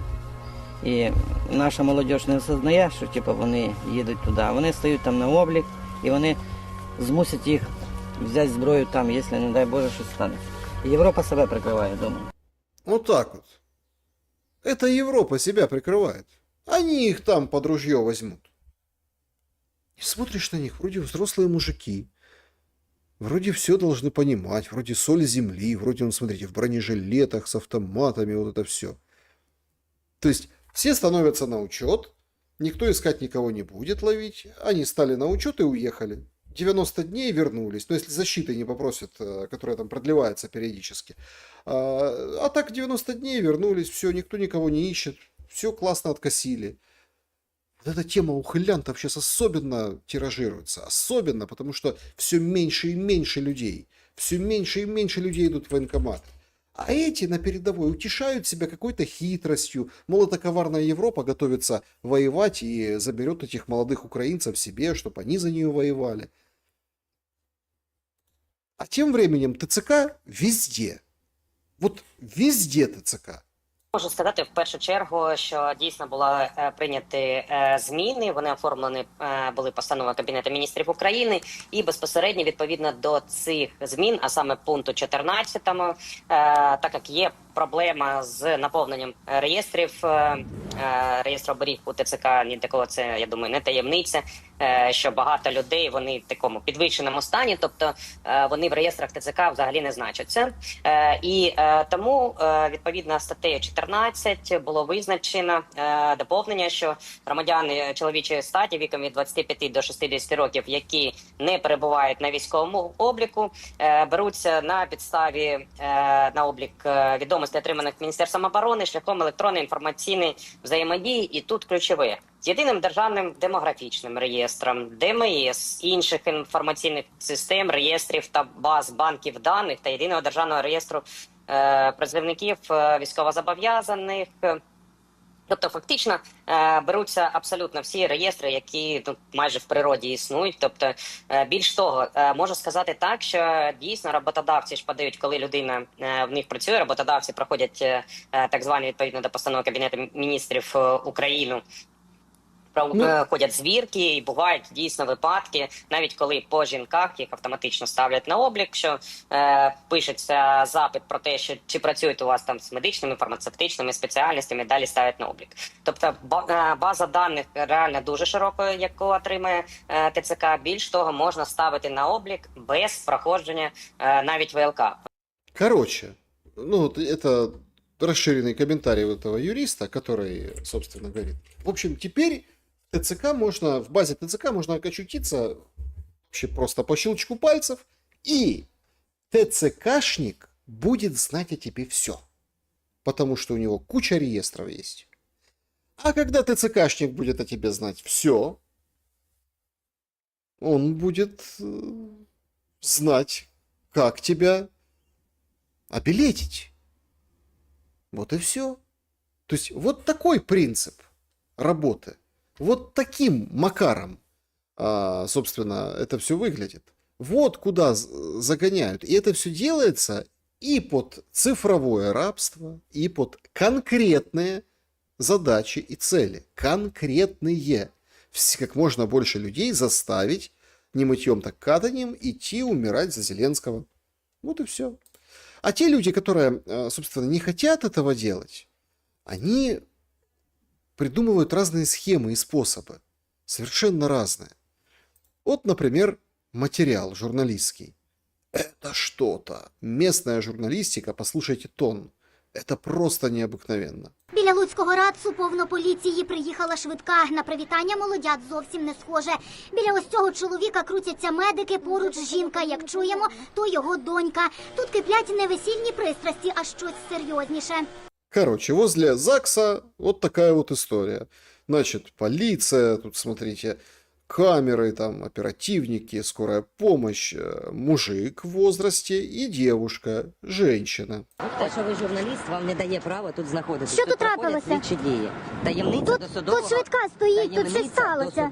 Смотрите, в каске, в балаклаве, при полной амуниции. Кого же они задерживают? Слушайте. Розслідування. Схоже, просто посеред білого дня правоохоронці зіпсували весільні плани парі, котра мріяла про медовий місяць десь у Відні чи хоча б Варшаві. Виявляється, що тут затримали ось цього чоловіка та його доньку. За попередньою інформацією, поліція викрила осіб, котрі налагодили схему незаконного переправлення чоловіків призовного віку за кордон. Спосіб витончений, нібито фіктивний шлюб. Без весільного короваю, але з зеленими купюрами. Нібито батько з дочкою можуть бути ймовірними організаторами такого весільного бізнесу. Короче, значит, мужик с дочкой, так сказать, а дочь, я так понимаю, с инвалидностью, в общем, женит на себе мужиков за $20 000. Те, как бы, ну, в общем-то, пользуются этими документами, ее инвалидностью, получают отсрочку и валят за границу. Вот такой с реальным человеком. Скажіть, будь ласка, чому вас затримали?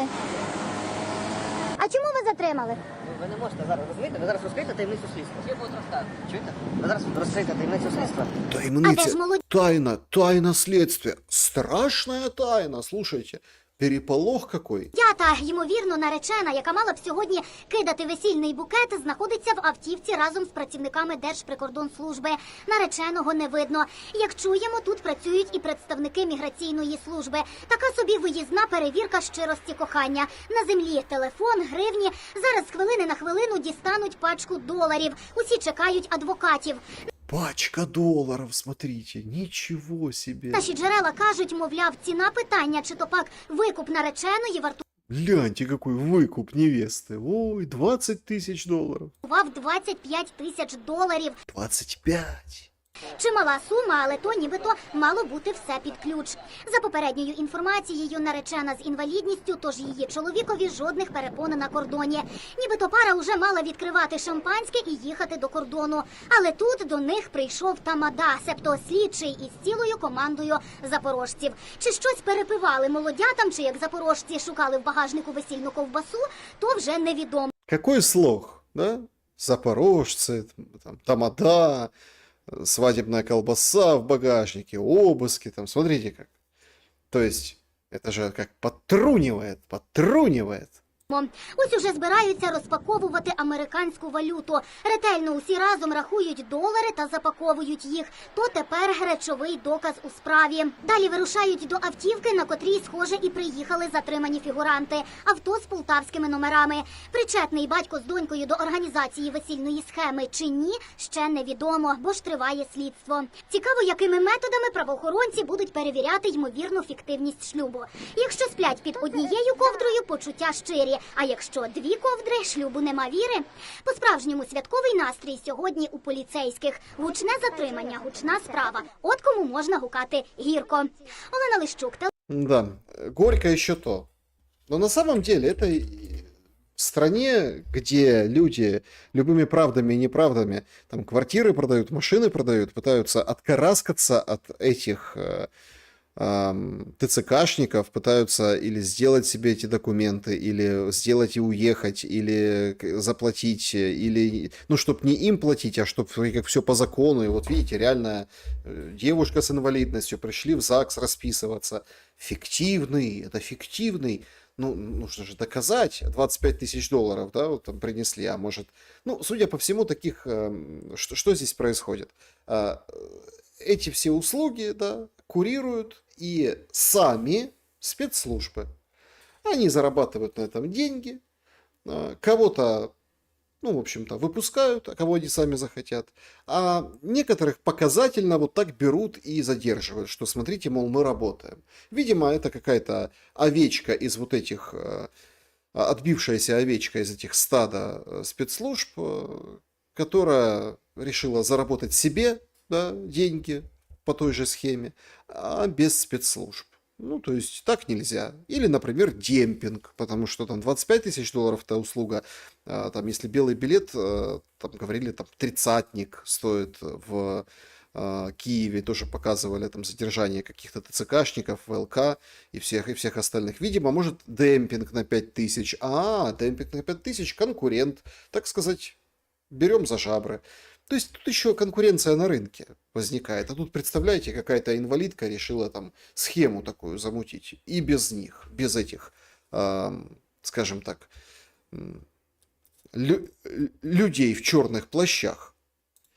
Ну а к чему это все в конце концов приводит? Да к простому.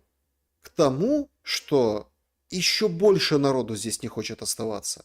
І ті ж нардепи це говорять в ефірах. Ті вже починають стикатися з цілим рядом проблем, і, зокрема, великі підприємства з іноземними інвестиціями, які є на території України, вже приймають рішення відносно завезення працівників із Бангладешу, з Пакистану та з інших країн для того, щоб безпосередньо тут їх працевлаштувати. Вони не можуть зупиняти свій виробничий процес, тому що це надзвичайно великі, скажімо так, великі комплекси, є забезпечення контрактів, які повинні бути виконані, зокрема, з наших європейських або інших світових контрагентів, і просто зупинити виробництво, тому що в нас немає тут працівників, вони не можуть. Тому То есть, смотрите, вы когда осуждаете вот этих предпринимателей, которые набирают бангладешцев, вот этих всех пакистанцев, ребята, не осуждайте.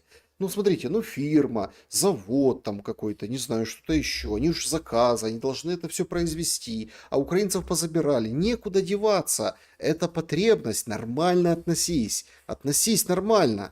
Звертаються до агенцій, які починають вже як гриби з'являтися на території України, які беруть на себе цілий комплекс послуг щодо реєстрації, завезення, перевірки, постановки там на облік, надання всіх документів для того, щоб вони фізично вже заходили тут і працювали. Тобто такий процес вже йде. Зрозуміло, що це не на нашу користь і не на користь, зокрема, економіки. Але виходимо з ситуації, яка є на даний момент, і далі ми будемо бачити все більше і більше таких працівників і емігрантів, які будуть приїжджати до України. Да, всех дальше будет больше, всех дальше будет. А еще это подтянут, да, к носу европейскость. Ну вот смотри, мы же европейцы, мультикультурные, все флаги в гости к нам, смотрите, какие мы толерантные. Поэтому не воняй, националист, иди на фронт. А тут, если что, поработает пакистанец и индус. Но это работает еще и в другом направлении. Сегодня появилась новость, вот буквально перед нашим эфиром, прям целый материал. Да? Он о спортсмене. Знаменитый украинский рекордсмен и чемпион Европы отказался выступать за Украину и уехал из страны и сменил гражданство. Речь идет о 21-летнем борце сумо. Вот он, этот красавец, да, так сказать. Денис Евгусишин, 21 год, говорит, хочу получить гражданство Японии. Выступает он под именем Аонисики Арата. Он окончательно решил связать свою карьеру именно с этой страной. В своем решении, говорит, вышел прямо на пресс-конференцию, он достаточно известный борец сумо, в Токио, и подчеркивает, что не хочет обсуждать политику, предпочитает говорить только о спорте. Моя страна сейчас переживает трудное время, но я борец сумо, поэтому хочу говорить о сумо, заявил борец по-японски и добавил, что семья его находится в безопасности в Германии. Ну вот, в принципе, кадр с этой пресс-конференции. Он рассказывает, что пока не возвращался на родину, хотел бы когда-нибудь ее посетить. Это место, где я родился и вырос. Конечно, я хотел бы снова приехать в Украину, сказал он. Ну, по словам спортсмена, весит он 125 килограмм, намерен прибавить еще около 10. При этом он способен выжимать 210 килограммов, что делает его одним из самых сильных борцов своей весовой категории. Ну и Даниил родился в Виннице, с детства занимался сумо, в 2019 году стал третьим на юниорском чемпионате мира Европы, вот его фотография, и в 2021 трехкратным чемпионом Украины. После вторжения в 2022 году покинул Украину, оказался в Германии, потом перебрался в Японию, приютила семья борца Арата Яманаки, начал профессиональную карьеру в 2023 году и уже через 1,5 года в высший дивизион попал. В общем, все хорошо у парня. И к осени 25-го вошел в число сильнейших борцов Японии, став камусуби, это один из высших чинов. Достиг этого уровня всего за 12 турниров с самого начала карьеры. Все. Ну, то есть, уехал сумоист в Японию, говорит, японцем хочу быть. Кто поедет в Украину?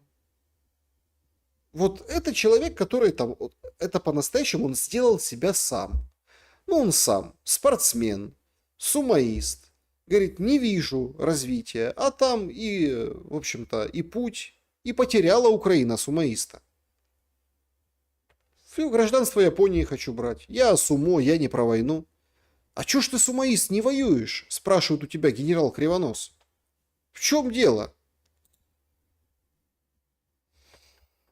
Сегодня, ну, вот сумоист уехал, чемпион, да, а приедет бангладешец гайки крутить. Ну, вот нормальный размен. Это так по-европейски. Сегодня, конечно, все обсуждают возвращение людей в Газу, на север Газы. Independent публикует вот этот материал о том, что стервятники, видите, ангелы мира, да, летят в Газу. Нетаньяху, там вот британцы, Трамп изображен. Трамп говорит, все отстрою, но огонь прекратили, гуманитарный груз завезли, и возвращение людей стало возможным. Вот так это все выглядит. То есть, видите, песок, побережье, и вот они идут вот такой колонной, митингом, так сказать, на разрушенные, на руины. Возвращаются, потому что это стало возможным. В Газе было несколько провокаций. И, в общем, сообщили там о том, что обстрелял, там убили сержанта Цахал. Было также, в общем-то, и обоюдное нападение. То есть, но Цахал все-таки отводит войска на согласованные позиции. Все дома вот полностью разрушены, видите, какие руины, одни обломки. 72 часа есть у Хамаса, и 20 живых израильских заложников будут освобождены, и тела должны тоже вернуть. Ну а потом Израиль, собственно, выпустит 2000 заключенных. Вот такая ситуация происходит здесь, на этой части света, да, в Израиле, в Газе. А украинцы, кто о чем, ну все о томагавках. Даже вот мемы рождаются в сетях. Вот Яка радість! Я так сина назву! Ну и типа такая шутка. Прикол. Все ждут томагавки, чтобы так назвать сына. И были уже имена Байрактара и так далее. Открывает ящик, а там с надписью томагав реальные секиры. Ну то есть топоры индейские. И такая слеза виртуальная катится по щеке. Вообще, на самом деле, абсолютно не смешно, потому что за каждым новым томагавком придумают еще определенное какое-то оружие, а украинцам надежду. Без тепла, без света, сиди и жди томагавк. Но не пока прилетит, а пока поставят. И как влупим по Москве, ну свет и газ от этого вряд ли появятся. Ну а что политики? А политики напоминают, особенно наши, с вот этим незламністю, с вот этой всей потужностью, напоминают Новую Зеландию и ритуальный танец в парламенте представителей племени Маора. No, not that. The guarantee was that would not be taking place.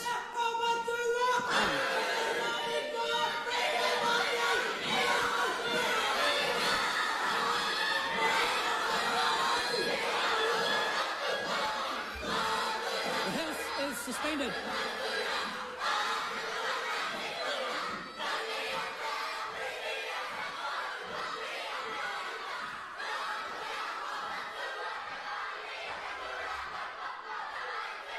Украинская политика иногда напоминает именно это. Друзья, всем большое спасибо, что смотрите. Спасибо большое за то, что поддерживаете суперчатами, суперстикерами. Благодарю. В поддержку Александр метко с юмором по делу, сарказм, где он нужен, и спокойный голос там, где все кричат. Уважение, позицию, подачу. Спасибо большое, Сандра Ян, за поддержку и помощь. Спонсор фашист, так себя называет. Привет из Донецка. Спасибо большое вам за то, что присоединяетесь, поддерживаете канал. Ценной ли является для вас рекомендация уехать в село на осень-зиму? 9% считают, что да, я и так в селе. 18% нет, мне некуда бежать. 18% нет, это сарказм. Везде блокпосты ТЦК специально набивают в армию. Ну и боже, как хорошо, что я не украинец. Это 55%. Это такая сборная солянка. Люди из Украины, не только из Украины. Ну, в общем, да, то есть 55%. Действительно, это в принципе восклицание, оно подходит под все опросы. Господи, когда это уже все закончится? Вот правда.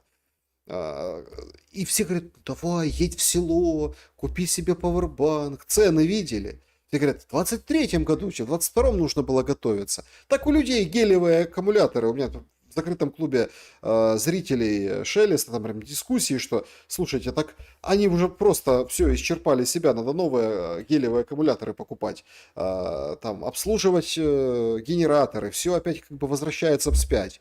А как в многоквартирных домах. В общем, понеслась вот это опять по кочкам.